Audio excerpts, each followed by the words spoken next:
Hello, I'm Gina Gillie, the composer of 3 paintings for clarinet, horn, and piano. To tell you a little bit about the piece, this 3-movement work is a programmatic piece that, while it is not based on any specific paintings, is meant to evoke the images of what could be a classic painting in the mind of the listener. Each movement is set in a particularly distinct regional setting, the locations of which were chosen for stylistic contrast. The first movement, Highland Castle, evokes an old Scottish castle standing stoically amongst a grey landscape.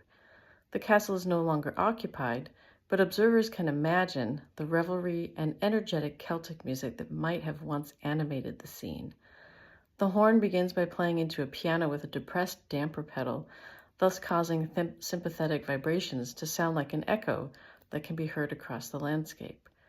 The melody is set in a Dorian mode, a common tonality for Celtic folk tunes.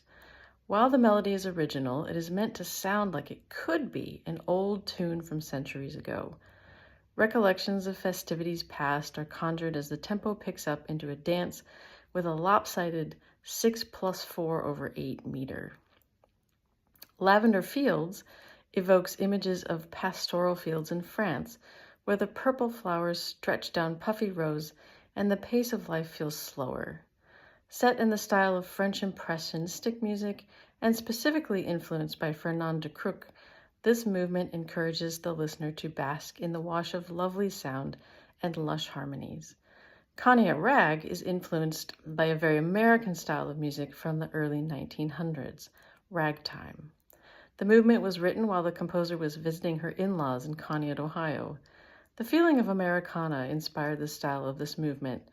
Again, the melody is original, but it draws on the rich history of the tradition of ragtime in order to give the listener a sense that it could possibly be from a bygone era.